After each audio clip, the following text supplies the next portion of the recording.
발표 시작하도록 하겠습니다. 저희는 6조 빛과 물질 단원을 맡았고 수업 시간을 바로 진행하도록 하겠습니다. 수업 시간 전에 간단하게 이야기하면은 수업 시간에 시간이 짧아서 전시학습 상기 시간에 원래는 골든벨 형식으로 진행을 하려고 했으나 시간이 조금 부족해서 그냥 따라 읽는 방식으로 준비를 했습니다. 안녕하십니까 여러분.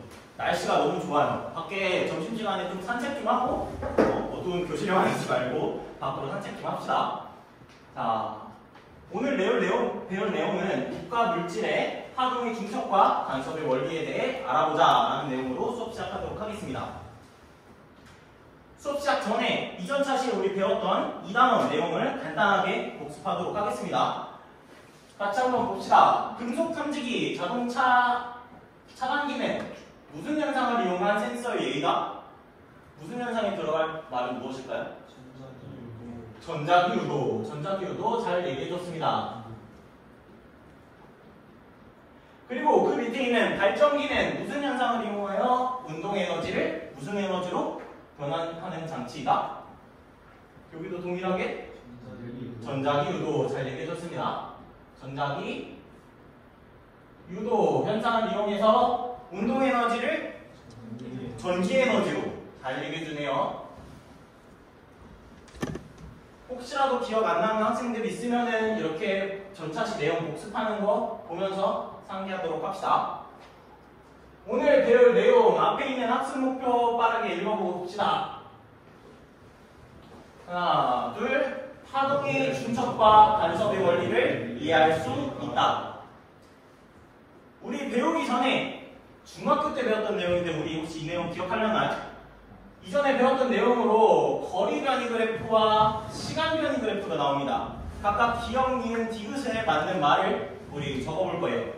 기억에 맞는 말, 마루에서 인접한 마루, 골에서 인접한 골까지의 거리. 이 거리를 뭐라고 불렀을까요? 우리? 혹시? 파장. 윤기 학생 잘 얘기해줬네요. 파장이라고 불렀고, 그러면 시간 변이 그래프에서 마루에서 인접한 마루 또는 골에서 인접한 골까지의 시간, 걸리는 시간을 우리 뭐라고 불렀었죠? 주기. 주기라고 불렀습니다. 그러면 진동의 중앙점서부터 마루 또는 골까지의 그 변이를 뭐라고 불렀을까요, 우리? 네, 진폭이라고 불렀었습니다. 혹시라도 기억 안 나는 학생들 있으면은 여기서도 한 번 더 볼 수 있도록 합시다. 그 다음으로는 우리 수업과 관련된 내용의 간단한 모의 실험을 한번 해보겠습니다. 용수철을 흔들어 볼 건데 혹시 자원에서 2명만 자기가 용수철을 흔들어 보고 싶다 하는 사람 손 들어주세요. 네, 민규 학생이랑 석주 학생 앞으로 나와주시면 될 것 같아요. 두 학생에게는 앞에서 시험을 도와주니까 상점 부여하도록 하겠습니다. 네, 이 용수철 양 끝에 잡아주고 용수철 실험할 때는 항상 용수철 배임 사고에 유의하면서 실험 진행하도록 합시다. 앞에 보이는 것처럼 우리 한쪽은 고정을 시키고 한쪽에서만 흔들어 볼 거예요. 민규 학생 쪽이 벽이라고 생각하고 고정을 시킬 겁니다. 그리고 석주 학생은 흔드는 쪽이에요. 그럼 진동의 중앙점서부터 석주 학생이 오른쪽으로 흔들까요? 왼쪽으로 흔들까요? 오른쪽으로. 네. 오른쪽으로 한번 흔들어 보도록 하겠습니다. 짧게 한번. 뒤에 친구들 잘 보이나요? 네. 조금 더 세게 한번 흔들어 볼까요? 네. 우리 파동이 이런 식으로 쭉 진행하는 거 볼 수 있습니다. 그러면 오늘 배울 내용, 파동이 두 개가 나왔을 때 같은 방향으로 한번 흔들어 보도록 하겠습니다. 이번에는 어떻게 될지 먼저 예상을 해볼 건데 우리 멘티닷컴 다들 했었을 텐데 들어가서 우리 한번 예상을 해봅시다. 수업 시험용으로 그냥 예시 답변으로 대체하겠습니다. 보면은 응답이 3개가 나왔는데 겹치는 순간 진폭이 커질 것 같다, 파동이 부딪히는 후 반대 방향으로 진행할 것 같다, 아무런 변화가 없을 것 같다, 이런 3가지 응답이 나왔는데 혹시 이렇게 적은 학생 겹치는 순간 진폭이 커질 것 같다라고 얘기하는 학생 누굴까요? 네, 현상 학생 혹시 이 근거가 어떻게 될까요? 같은 진폭을 가진 두 파동이 같은 방향으로 진동할 때는 파동이 겹치면서 진폭이 커질 것 같아요. 그런 식으로 예상을 해서 답변을 적어줬고 혹시 두 번째는 파동이 부딪히는 후 반대 방향으로 진행할 것 같다라고 얘기하는 학생은 혹시 발표해 줄 수 있을까요? 야구공이 서로 부딪히는 것처럼 파동이 부딪히면 파동의 모양이 달라지고 부딪힌 이후에 파동의 진행 방향이 반대가 될 것 같아요. 네, 잘 얘기해 줬습니다. 야구공처럼 부딪힐 것 같다. 그리고 혹시 세 번째 아무런 변화가 없을 것 같다. 저요. 네, 재준 학생. 같은 방향으로 진동시킨다 해도 파동끼리는 서로 영향을 주지 않아서 진폭은 그대로일 것 같습니다. 아, 그대로일 것 같다. 파동은 서로 영향을 주지 않을 것 같다라고 이야기를 해줬네요. 실제로는 어떻게 되는지 가위 그림처럼 우리 한번 흔들어 볼까요? 민규 학생하고 석주 학생이 반대 방향, 같은 방향으로 흔들어야 되니까 민규 학생은 오른쪽 방향으로, 석주 학생은 왼손 방향으로 한번 흔들어 봅시다. 하나, 둘, 셋. 조금 다시 한번 흔들어 봅시다. 하나, 둘, 셋. 뒤에 학생들 다 보이나요? 네. 실제로 어떻게 됐을까요? 저요. 네, 현상 학생. 제가 예측한 것처럼 파동이 겹치면서 진폭이 커졌어요. 아, 겹치면서 퍼졌을 거다라고 얘기를 해줬네요. 혹시 그 전에 예상했던 친구와 달랐던 결과가 달랐던? 저요. 저는 파동이 아무런 변화가 없을 거라고 예상했는데 실제 실험을 보니까 파동의 진폭이 커진 걸 볼 수 있었어요. 아, 그렇게 생각을 했군요. 그러면은 그렇게 생각한 이유에 대해서 혹시 현성 학생이 얘기했던 거에 정답이었으니까 다시 한번 근거를 얘기해 줄 수 있을까요? 같은 진폭을 가진 두 파동이 같은 방향으로 진동할 때는 파동이 겹치면서 진폭이 커지는 것 같아요. 정확하게 잘 얘기해 줬습니다. 오늘 이따가 배울 내용이랑 연관되어 있으니까 이따가 마저 확인해 보도록 하겠습니다. 그러면 두 번째로는 반대 방향으로 한번 흔들어 보도록 하겠습니다. 마찬가지로 예상한 것을 멘티닷컴에다가 적어주시고 네, 확인해 보도록 하겠습니다. 이번에는 이러한 결과가 나왔네요. 첫 번째는 파동이 만날 때 일자 형태가 될 것 같다. 또 아무런 변화가 없을 것 같다. 혹시 일자 형태가 될 것 같다라고 얘기했던 학생은 혹시 누굴까요? 저요. 네, 혹시 이유가 어떻게 될까요? 아까 실험과는 다르게 용수철을 반대로 들 때 두 파동이 만나면 서로 플러스 마이너스 역할을 하여 용수철이 일자 형태로 될 것 같아서요. 아, 플러스 마이너스 역할을 해서 일자로 될 것 같다라고 얘기를 해줬고, 두 번째로는 아무런 변화가 없을 것 같다라고 얘기해준 학생은 누굴까요? 저요. 네, 재준 학생 혹시 이유가 어떻게 될까요? 이렇게 판단한 근거는? 아까는 같은 방향이라 진폭이 커졌는데 이번에는 반대 방향으로 용수철을 흔드니까 파동은 서로 영향을 주지 않고 서로 진행했던 방향 그대로 진행할 것 같아요. 아, 서로 영향을 주지 않고 그냥 그대로 진행을 한다라고 얘기를 해줬네요. 이것도 마찬가지로 한번 우리 실험 오른쪽처럼 흔들어 보고서 확인해 봅시다. 민규 학생은 오른쪽 방향으로, 석주 학생은 똑같이 오른쪽 방향으로 서로 반대 방향으로 한번 흔들어 봅시다. 하나, 둘, 셋. 조금 더 세게 흔들어 볼까요? 하나, 둘, 셋. 잘 안 보이는 것 같으니까 한번 더 해볼게요. 하나, 둘, 셋. 고생했습니다. 여기서 조심하시고 들어가시면 될 것 같아요. 이따가 석주 학생이랑 민규 학생은 끝나고 상점 받으러 선생님한테 오면 됩니다. 그러면 실제 봤던 결과로는, 관찰 결과로는 예상과 같았나요? 혹시 현상 학생 같았나요? 제가 예측한 것처럼 파동이 만났을 때 용수철이 일자로 변했어요. 아, 일자로 변했던 거 마찬가지로 잘 얘기해 주었네요. 혹시 그러면은 그 근거는 어떻게 될까요?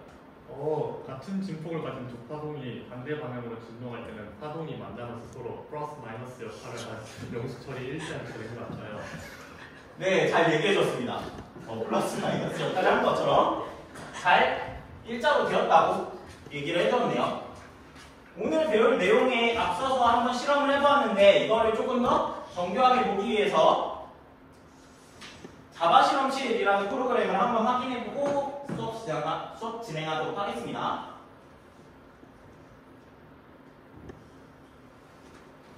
자, 화면이 조금 느리네요. 조금만 기다려주세요.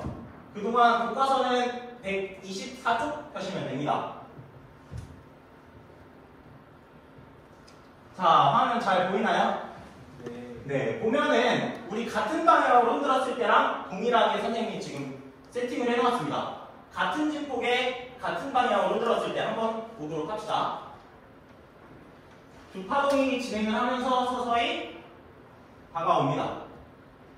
만나서 그 전에 봤던 것처럼 진폭이 커졌다가 본인의 파형, 본인의 파동의 모습을 그대로 지니면서 진행하는 모습 볼 수 있습니다. 우리 예상했던 것과 용수철 같은 것과 동일하죠? 그러면은 반대로 들었을 때는 어떻게 되셨을까요? 서로 진행을 하다가 만났을 때 그전에 현성 학생이 얘기해준 대로 일자로 되었다가 파동이 고유한 성질을 지닌 채로 반대로 이동을 하게 됩니다. 잘 보이죠? 네. 다시 PPT로 넘어와서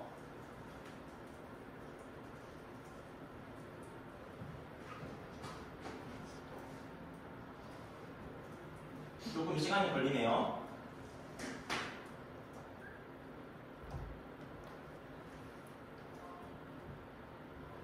시간이 걸리는 동안 이따가 나눠줄 유인물을 미리 나눠주겠습니다. 이따가 한 번 더 설명을 해줄 테니까 이번에 교과서 밑에다가 놔주면 될 것 같아요.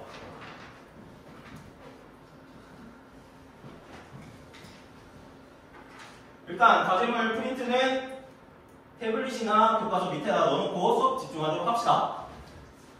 자, 그러면은 그 전에 리언 학생이 얘기해준 것처럼 입자의 충돌하고 파동의 중첩은 어떻게 달랐는지 선생님이 간단하게 실험을 한번 해볼게요. 만약에 야구공 2개, 선생님 테니스공을 가져왔습니다. 이 두 공이 만나면 어떻게 되죠? 부딪히면은? 튕겨요. 그러면 진행 방향은 어떻게 돼요? 반대가 돼요. 실제로 어떻게 돼요? 반대가 돼요. 네, 이런 식으로 반대가 되는 모습을 볼 수 있죠. 근데 우리 파동의 모습과 같았나요? 달랐어요. 입자의 경우에는 두 야구공이 충돌하면 서로 충돌하면 충돌 후에 각 야구공의 속력과 운동 방향이 바뀌거나 에너지가 변하는 모습 볼 수 있었어요. 하지만 파동은 어땠어요? 두 파동이 한 지점에서 만나면 서로 겹쳐 있는 동안은 파형이 변하지만 다시 떨어진 이후에는 다시 원래의 파형을 유지하는 모습, 파형이 돼서 진행하는 모습 볼 수 있었죠. 그러면은 교과서 그림으로 한번 확인해 보도록 합시다. 선생님 용수철 파동을 두 개를 준비했습니다. A파동과 B파동. A파동은 왼쪽에서 오른쪽으로 움직이고 있고 B파동은 오른쪽에서 왼쪽으로 이동하고 있습니다. 각각 A와 B의 진폭을 Y1, Y2라고 해봅시다. 이때 파동이 서로 진행을 하다가 파동이 겹쳐요. 만나게 돼요. 이걸 우리는 파동의 중첩이라고 부르는데 이 아래 써 있는 말 한번 다 같이 읽어볼까요? 파동의 중첩. 둘, 셋. 두 파동이 만나는 동안 각 지점의 변이는 겹치기 전에 두 파동의 변이합과 같은 성질. 겹친다는 것 자체가 파동의 중첩이에요. 그래서 겹쳐서 중첩된 파동의 진폭을 우리는 구할 수 있습니다. 이 중첩된 파동의 진폭을 우리가 Y라고 하면은 우리 그 전에 두 파동의 진폭이 Y1, Y2였으니까 단순히 어떻게 해주면 될까요? 더해주면 됩니다. Y1 플러스 Y2를 통해서 Y를 구할 수 있습니다. 네, 이런 식으로 중첩된 파동의 진폭을 구할 수 있습니다. 파동의 중첩 원리 잘 기억해 두시고 다음 장 넘어갈게요. A와 B 파동은 원래 진행하던 진행 방향 그대로 본인의 성질을 유지한 채로 진폭을 유지한 채로 진행하고 있는 모습 보일 거예요. 마찬가지로 진행하고 있는 모습. 우리는 이 진행을 독립적으로 진행한다라고 해서 파동의 독립성이라고 합니다. 이 내용도 중요하니까 다시 한번 같이 따라 읽어볼까요? 파동의 독립성. 둘, 셋. 두 파동이 중첩될 때 서로 영향을 주지 않고 본래 파동 모양을 유지하면서 진행하는 것. 파동의 독립성의 성질은 다음과 같습니다. A와 B 파동이 겹쳤다가 서로 떨어지고 서로 진행하던 방향 그대로 진행하면서 본인의 파동 모양을 유지하면서 진행한다는 것을 파동의 독립성이라고 합니다. 그 다음으로는 우리 중첩을 배웠으니까 간섭의 원리에 대해서 간단하게 배워볼 거예요. 파동의 간섭은 선생님이 간단하게 두 개 이상의 파동이 중첩되어 발생하는 현상이라고 했는데 파동이 중첩이 되면 진폭이 달라졌었죠. 커지거나 작아지거나. 그것을 우리는 파동의 간섭이라고 부르고 우리는 교과서에 크게 보강 간섭과 상세 간섭 두 가지로 나와 있습니다. 각각의 그림이 보강 간섭과 상세 간섭의 그림이고 하나씩 자세히 보도록 합시다. 보강 간섭 두 파동의 변이가 같은 방향으로 중첩되어 합성 파동의 진폭이 최대가 되는 간섭이라고 되어 있네요. 진폭이 같은 두 파동이 같은 위상을 가지고 있을 때 우리 위상은 파동의 한 지점이 진동할 때 한순간의 변이와 운동 상태라고 합니다. 파동 1과 파동 2의 초기 위상 지금 같습니다. 그리고 이 시간일 때, t라는 시간일 때의 위상도 같습니다. 쭉 진행할 때까지 쭉 위상이 같습니다. 우리는 얘를 같은 위상이라고 부릅니다. 동일 위상이라고 하고 같은 위상의 두 진폭이 같은 파동이 합성이 되면 우리는 합성 파동이라고 부르는데 이 합성파는 진폭이 y1 플러스 y2로 되어서 진폭이 합성파의 진폭이 구해집니다. 이런 식으로 우리는 구할 수 있고 우리가 특히 기억해야 될 특징은 첫 번째 같은 위상이다. 보강 간섭은 첫 번째 같은 위상이다. 두 번째는 두 개를 더해서 구할 수 있다. 라는 특징 기억해주면 될 것 같아요. 그 다음에 상세 간섭. 상세 간섭은 이번에 같은 위상이 아니에요. 이번에 위상이 반대가 되었다고 합니다. 파동 1과 파동 2를 보면은 서로 반대 방향으로 지금 진행하고 있는 거 보이죠? 우리 용수철 흔들었을 때 반대 방향으로 흔들었을 때랑 동일한 현상이에요.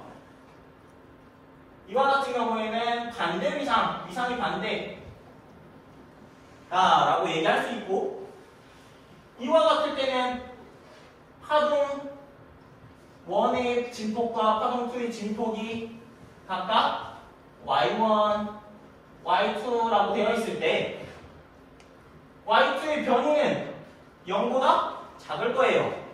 세로축이 변이니까 작으면은 y1 플러스 y2 했을 때 똑같은 값인데 y2가 음수니까 더해주면 얘의 진폭은 0이 됩니다. 이런 식으로 구할 수 있습니다.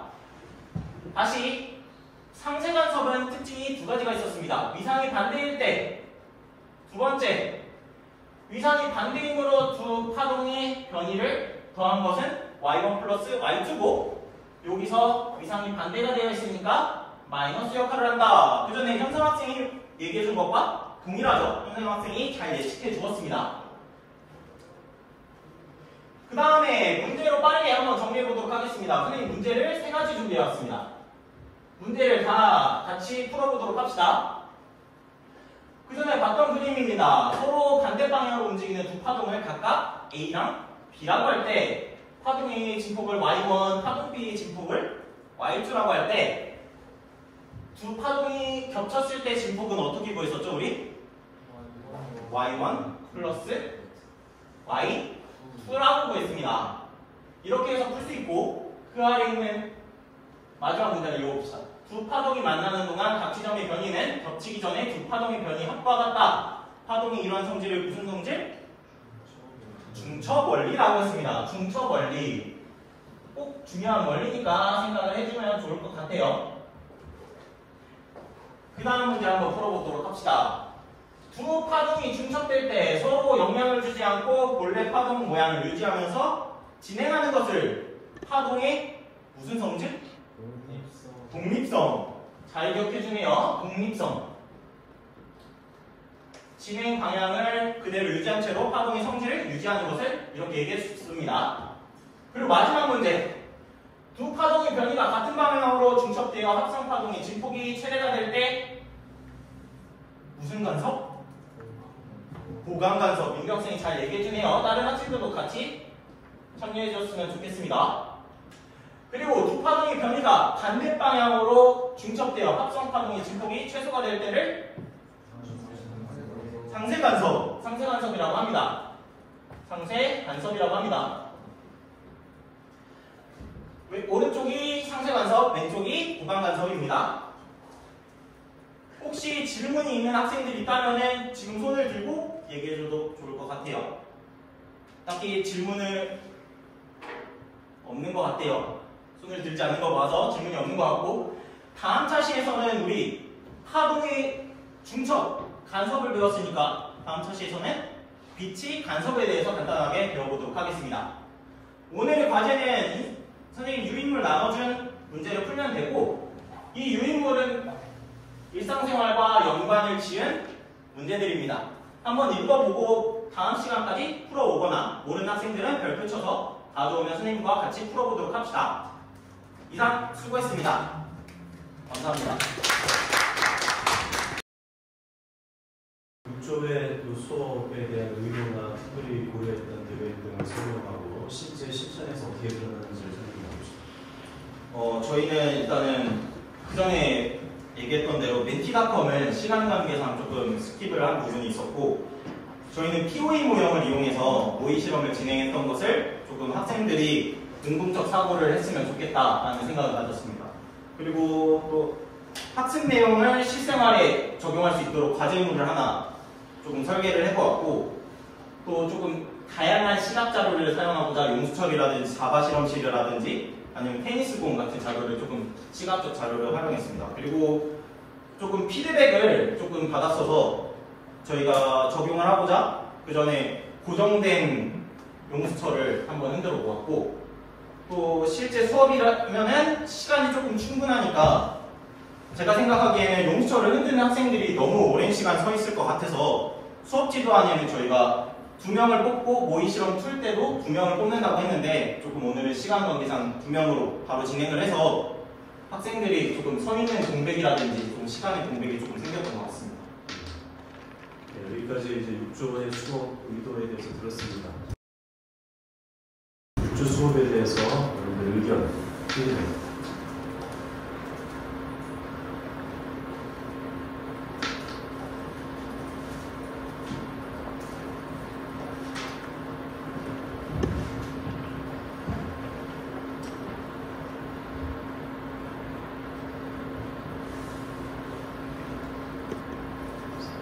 같은 조도 괜찮고 생각하는 게 재밌게 봐요. 그럼 내가 시킬 거야. 네. 처음에 시연, 학생들이 직접 시연에 참여하는 과정이 좋았던 것 같고, 화면을 칠판에 붙여서 같이 판별을 하면서 하는 부분이 좋긴 했는데, 보드마크가 잘 안 나와서 뒤에서 볼 때는 그렇게 글씨가 잘 보이지 않아서 그 점이 좀 아쉬웠던 것 같아요. 네. 두 가지. 첫 번째는 시연에 학생들이 직접 참여하게 한다는 거. 그거는 지난번 때도 언급했지만 매우 좋은 시도. 그리고 여러분들이 수업 시연한다면은 꼭 한번 적절히 잘 활용해 보기를 바라고. 그리고 보드마크가 잘 안 나왔었니? 안 써졌었니? 잘 나오긴 했어가지고. 근데 뭐 보이는 사람이 잘 보이고 안 보이고가 중요한 거니까. 그러니까 시각적인 효과를 주기 위한 의도였다면 그 의도가 잘 전달되도록 아주 디테일한 건 정보를 갖고 있습니다. 네, 좋아. 또 다른 의견.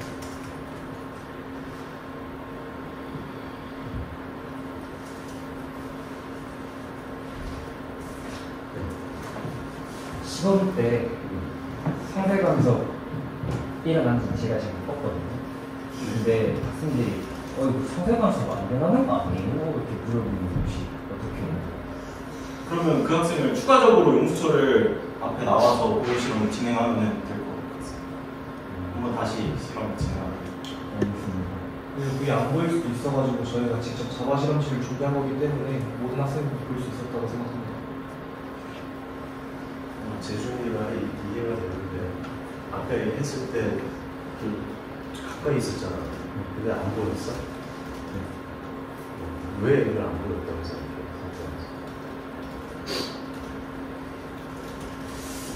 네가 머릿속에 선생님 설명을 들었을 때 머릿속에 떠오르는 상세 감성은 어떤 거였는데 실제로 그리는 모습은 어떤 모습이었어? 가다가 이렇게 사라지는 부분이 좀 보였으면 좋겠는데 뭔가 좀 안 맞았던 것 같아요. 상세간섭을 선생님이 설명한 거랑 뭐 다 합쳐보면은 이게 서로 반대 위상이 오다가 이게 수평선이 되는데 아까 예측에도 그런 거 있었죠. 네. 그 있었지. 그게 답이었지. 네. 그런데 이게 너무 빨리 지나갔기 때문에 얘가 싹 파동이 사라지는 거 또는 얘가 이렇게 일직선이 되는 모습이 안 보이고 그냥 훅 지나갔다는 거예요. 충분히 지금 재준이 같은 그 반응이 아주 현실적인 학생의 반응이에요. 선생님은 머릿속에 있어. 선생님 머릿속에는 이게 빨리 훅 지나갔을 때 아주 짧은 찰나이지만은 그 찰나에서 위상이 다 사라지는 것이 머릿속에 있어서 그러니까 그렇게 보이는 거지만은 애들 입장에서는 왜 안 보인다고. 얘가 그거 파동의 독립성이 나서 이렇게 지나가는 거지만은 사실은 모르고 봤을 때 이렇게 했다 이렇게 가는 것처럼 또 보인다. 그래서 일단은 그 시뮬레이션이나 또는 교사의 설명만 하는 것보다 직접 파동의 간섭 현상을 보여준다는 것은 아주 좋은 시도이긴 한데 그때 교사가 놓치지 말아야 될 것은 학생들이 내 의도처럼 관찰을 못할 수도 있다라는 점을 생각을 해야 돼요. 그래서 지금 저기 안 보였다라고 했을 때 다시 해보면 보일 거다라는 대답이 학생에게는 별로 마음에 드는데 그 대답이 그냥 끝나고 다시 해보려고. 다시 해보면 학생이네. 다시 해도 똑같이 벌어지겠지. 이제 그랬을 때 선생님 어떻게 답변해야 되나? 잘 안 보인다고 합니다.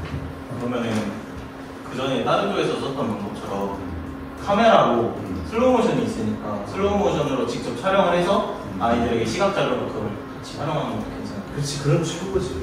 슬로우 모션으로 얘가 싹 와가지고 정말로 싹 사라졌다가 아까 저 시뮬레이션 보이는 거는 그게 살짝 보였잖아. 네. 그래도 그거는 속도를 조절할 수 있고 하니까.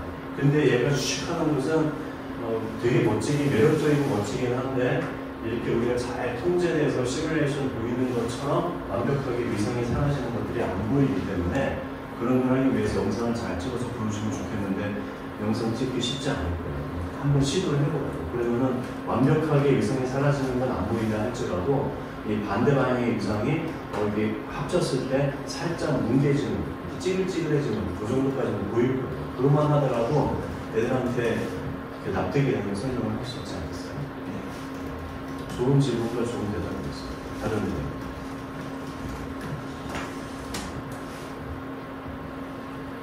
이 수업에서 눈에 띄었던 점, 공부할 만한 점, 또는 이 수업에서 뭔가 내 생각을 덧붙이고 싶은 점 등등을 살펴보세요.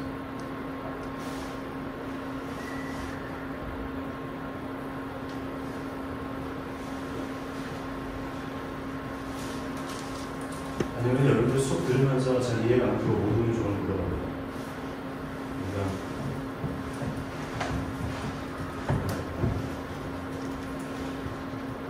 준아,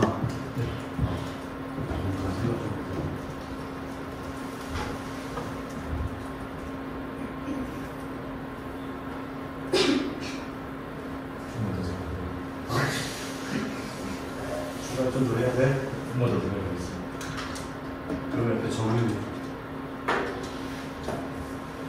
저그 과제에 대해서 질문드리고 있는데 실생활에 오늘 학습한 내용 실생활에 적용할 수 있는 과제를 제시하면 좋은 것 같은데 혹시 이에 대한 해설이나 설명을 다음 시간에 하는 건지. 그 전에 수업 시간할 때 다음 차시까지 풀어오고 모르는 학생이 있으면 별표를 쳐서 다음 시간까지 꼭 가져왔으면 좋겠다라고 수업 시간에 썼어요. 다음 차시에 수업. 그러면 이거는 다음 차시에 하는 거야? 네, 이전 차시 복습으로 했던 개념으로 확인을 하고 다음 시간에는 빛과 간섭을 나가는 방향으로 생각했습니다. 보통은 이게 딱 지금 이 수업 시간에 적용이잖아. 네. 적용이면은 이 수업 시간 안에 들어가는 것이 감사합니다.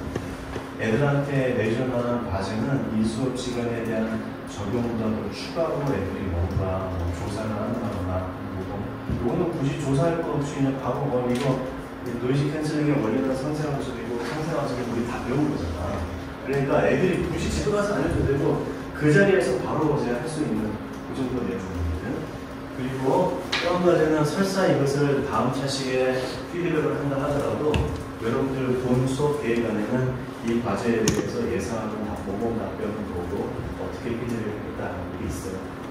아까 오전랑 비슷하게 선생님이 수업할 때 의도는 애들한테 내가 답을 다 알려주기보다는 학생들이 스스로 답을 찾기를 기대하고 애들이 능동적으로 참여하게끔 하고 그거 아주 좋은 수업 의도인데 그렇더라도 중고등학교에서는 선생님이 답을 알려주는데 이 수업에서 내가 냈던 과제 애들한테 줬던 활동에 대한 정답은 이거다 라는 것이 딱딱딱 있어요. 지금 그렇게 다 했거든. 아까 빈칸 채우기도 하고 그런 식으로 과제 요 부분도 과제의 성격 자체가 수업에 대한 단순 직접 응용이었기 때문에 수업 시간 안에 끝내는 것이 좀 더 낫지 않았을까 생각합니다. 그리고 또 다른 의견 질문은 만약에 그러면은 이게 본차시에서 풀고자 하는 유인물이었다면은 그 본차시에서 풀고 만약에 과제로 다음 차시까지 해오라라고 하는 과제가 있으면은 그러면은 이전 차시에 대한 수업 지도안에서도 답변을 적어야 되고 다음 차시에 대한 수업 지도안에서도 과제물에 답을 적어야 돼요. 선생님이 그 의도는 선생님이 과제를 낼 때는 답을 예상하고 내야 돼요. 근데 그걸 미리 그러니까 답을 예상하고 내야 된다는 말의 의미는 수업 계획안을 짤 때 다음 차시에 내가 확인할 거라도 내가 내는 과제의 답은 뭐다라는 것을 수업 계획안에 명시해 놓지 않으면은 그냥 놓친다고. 이거는 되게 의미 있는 질문이야. 그래서 질문을 던지고 그 질문에 대해서 답을 굳이 생각을 안 해보고 놓치게 됩니다. 그러다 보면은 아주 자주 그 질문이 애들이 답변하기 곤란한 질문 또는 너무 단순해서 금방 답이 나오는 질문이 되십니다. 그래서 교사들은 이런 과제를 낼 때, 퀴즈를 낼 때 항상 답을 구체적으로 그려놓고 문제를 내야 돼. 약간 번거롭지. 하지만 약간 번거로운 게 훨씬 낫다고. 수업을 좀 꼼꼼하게 그리고 애들이 참여하게 좀 하는 거예요. 또 질문에 의견. 한 번씩 다 얘기했나? 내가 존중하 지금 계속 생각 중이지.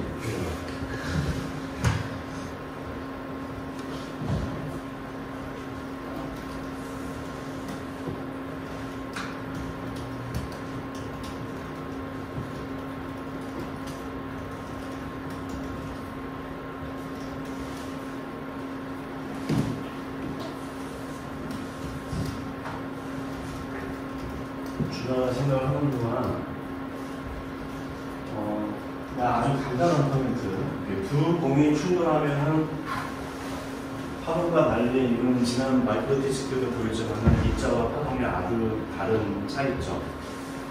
이걸 잘 보여주는 건데 이게 딱 튕겨 나왔을 때 이것도 마찬가지로 너무 순식간에 막 일어나기 때문에 이 공이 이리로 가는 것인지 이렇게 튕겨 나가는 것인지 알아보기 어렵거든. 아주 간단한 거지만 이렇게 색깔이 다르면은 얘가 이 색깔과 1번 공, 2번 공이 구별이 되잖아. 구별되기 때문에 왔다가 방향을 바꾸는 것인지 아니면 파동처럼 그냥 지나가는 것인지가 변별이 되겠죠. 그러니까 요 파동도 마찬가지거든. 이게 두 학생이 인페이즈 같은 위상으로 출발했던 거는 좋았는데 두 개가 다 증폭이 똑같기 때문에 얘가 팅 해서 부딪혀서 튕겨 나간 것인지 아니면은 오른쪽 1번에서 오던 파동이 계속해서 진행해 나가는 것인지 판단하기가 쉽지가 않아. 이거 머릿속으로 추상적으로 생각하는 것이지. 그래서 그런 아주 작은 디테일. 항상 여러분들이 뭔가 시범을 보이거나 실험을 한다. 그러면은 고려해야 될 것이 많고 내 의도대로 애들한테 전달이 안 되는 경우도 많아서 뭔가 번거롭고 좀 불편하고 그렇습니다. 근데 그럼에도 불구하고 아까 오조도 그렇고 육조도 그렇고 뭔가 활동을 하잖아. 활동을 하는 게 훨씬 나은 수업이야. 뭔가 이제 나 같은 사람이 잔소리하고 코멘트 한다 하더라도 그냥 이론 수업만 하는 것보다 구체적으로 애들이 활동하는 게 훨씬 더 좋은 수업이니까 그 점에 대해서는 장심을 갖고 기런 활동을 할 때 어떤 작은 디테일한 거 실제로 어떤 일이 벌어질 것만에 대해서 한번 공유해 보길 바랍니다. 그 다음에 제가 좀 더 생각하는 동안에 내가 한 가지 더 질문한다면 중첩과 단순이 어떻게 다르지? 학생들이 만약에 질문하지 않겠어? 오늘 배웠던 내용이 중첩과 간섭의 원리를 이해한 거야. 그러면은 어지간히 요령 있고 공부 잘하는 애들은 오늘 수업의 내용 결론, 중첩은 뭐다, 간섭은 뭐다 라고 머릿속에 정리할 거야. 근데 가만히 보니까 중첩이랑 간섭이랑 똑같아 보여. 근데 말이 달라. 중첩과 간섭이 어떻게 달라요? 라고 물어보면 어떻게 돼요?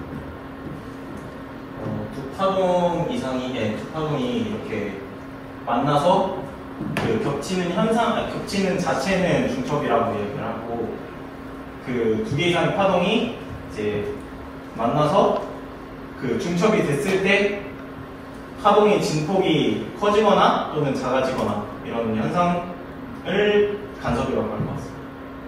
둘 다 현상이네. 얘는 원리이고 뒤에를 현상이라고 얘기하는 게 더 맞을 것 같습니다. 원리로 할지 현상으로 할지 뭐 지금 내가 묻는 질문이 뭔가 이제 물리 문제처럼 될 것 같아서, 그런데 내가 질문의 핵심은 위상 개념이 들어가야지 이제 간섭을 이해한다는 건데, 아까 수업할 때 위상에 대해서 설명을 했나 학생들한테? 네, 오른쪽에 정확히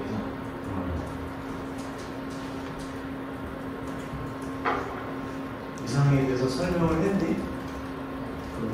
위상이 같을 때 무관간섭이고 위상이 서로 반대일 때 상쇄간섭이다 라는 말이 결국 핵심이거든. 근데 위상이 같다는 말의 의미가 뭐지?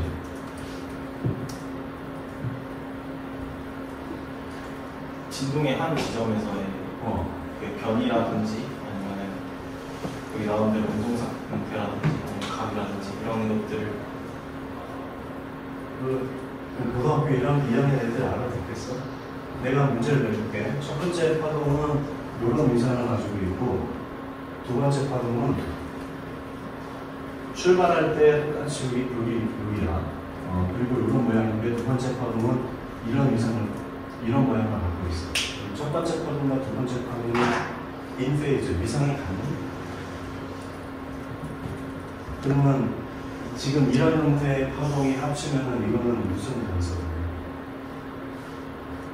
어느 부분은 보강이 되고 어느 부분은 상쇄가 될 것 같은데, 그래서 그 전에 여기에다가 일직선을 그어서 했던 이유가 그냥 중간중간의 위상을 조금 확인해보자 해서 같은 시간에 그걸. 그러니까 여기 점선이 있잖아. 네. 모든 순간에 각 순간, 여기 시간이죠. 모든 순간마다 예를 들어서 임의에 여기 t 제곱라는 순간이 있으면은 그때의 변화는 이거고 그때의 변화는 이거다. 또 임의에 어떤 t1이라는 순간이 있을 때 a의 변이는 여기고 a의 변이는 여기다. 모든 순간에 그것의 변이가 똑같을 때 그때 인페이즈, 같은 위상이라고 부르고, 마찬가지로 모든 순간에 위상이 서로 반대일 때 아웃페이즈, 반대 위상이라고 부르고, 그랬을 때 생기는 중첩의 결과, 그걸 가지고 보강간섭, 상쇄간섭이라고 한다라는 게 여러분들 머릿속에 정확하게 정리가 되어 있어야 되는 그 내용입니다. 지금 6조가 수업 계획서 짜는 거 잘했고 단원 계획안도 잘 짰어. 그래서 지금 1, 2, 3, 4, 5조 통틀어서 단원 계획안과 수업 계획안은 아주 모범적인 샘플이야. 내가 내년도에 샘플로 보여줄 거야. 여러분들 1, 2, 3, 4, 5조 뭐 대체로 다 수업 지간 잘 짜긴 했는데, 가장 충실하게 의도했던 대로 짠 것이 6조의 수업 지구간 세안 형태를 아주 잘 짰고, 단원 계획안도 딱 정확하게 학교 조간 폼들을 잘 했으니까 여러분들은 참고해 보길 바랍니다. 어쨌든 여러분들이 뭐 수업에서 내용이 틀렸다거나 그걸 지적하는 것이 아니라 어느 정도 뭐 다 잘했기 때문에 내가 앞쪽에서 얘기하지 않았던 물리에 대한 내용을 하고 있는 거야. 그리고 설명을 할 때 나 같은 사람은 별로 없어. 선생님이 수업 내용할 때 대충 잘했으면 잘하는 것인지 물리 내용을 집요하게 따져보는 사람은 없지만, 이제 적당히 잘하면 집요하게 따져보는다고. 방금 설명한 그 용어의 의미는 뭐냐? 학생들이 알아들을 수 있게 됩니다. 선생님이 교사가 이 수업을 짤 때 학생들 머릿속에 위상의 개념이 있다고 생각했니?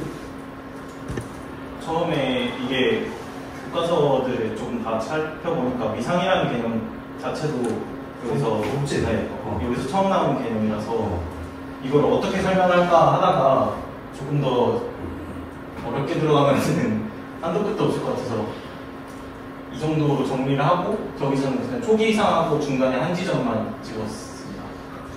그러니까 교과서나 교육과정에 보면 위상에 대한 말이 없이 바로 이제 중심의 원리, 그리고 상세관서, 보완을 설명하고 애들은 알아듣는다라고 생각하지만은 그렇게 해서 되게 불안정한 이해라고 이런 각종 이상한 문제들이 생기는 거야. 그래서 이거를 얘기하려면 위상에 대해서 언급을 해야 되는데 지금 잘 쓰긴 했지만은 이렇게 말했을 때 애들이 위상을 이해하고 있을까? 위상에 대해서 애들이 온전하게 이해하지 못하게 되면은 지금 선생님이 한 수업 내용에 대해서 애들이 고강 3세 간섭에 대해서 정확히 이해를 할까? 뭐 정확히 이해 못하더라도 단순 암기를 할 수 있겠지. 근데 단순 암기하는 거 말고 근원적인 것을 이해할 수 있을까? 등등에 대한 비판적인 질문들이 좀 떠올라요. 그런 것도 좀 따질 거라고 보시면 다른 조들도 마찬가지인데 여러분들이 하는 수업 내용이 아무리 쉬운 내용이라도 앞에 1, 2, 3, 4, 5도 마찬가지거든. 아무리 쉬운 내용이라도 물리는 쉽지가 않아. 물리 자체는 물리가 어렵다는 것은 뭐 슈레딩거 방정식 풀고 뭐 그런 것만 미분 방정식 풀고 그것만 어려운 것이 아니라 그냥 가속도 개념 자체가 어려운 거고 에너지 보존 자체도 어려운 거고 왜 에너지가 90 보존되어야 되고 운동량을 왜 하필이면 m 곱하기 V로 정의해야 되는가 그런 것이 되게 궁금하고 희한한 일이라고. 그래서 여러분들이 기본적인 개념 내가 아는 개념일 때 더 주의해가지고 이것이 도대체 무슨 의미일 것인가 해서 바짝 신경 써서 책도 찾아보고 거기 역사적인 배경도 찾아보고 이 주제를 가지고 서로 토론도 해보고 하는 연습을 좀 해보라고 우리가 6조가 이제 마지막 발표이기 때문에 당부합니다. 자 이제 중간 얘기를 소리 나버리는데 이거. 끝? 네. 잘했어. 마지막으로 이제 6조 발표자가 수업에 대한 전체적인 설명을 들어봅시다. 조금만 마이크로 티칭 때 받았던 피드백을 좀 붙인다고 붙여보고 했는데 제 주간에는 조금 많이 교실이 더웠어가지고 입이 계속 뚝뚝 마르고 해서 발음도 좀 센 것 같고 중간에 빅프로젝터 중간중간 넘어가는 부분이 있어서 조금 주의가 흐트러지지 않을까 조금 걱정을 했는데 그래도 예상했던 것만큼은 한 것 같습니다. 네, 수고했습니다. 들어갑시다.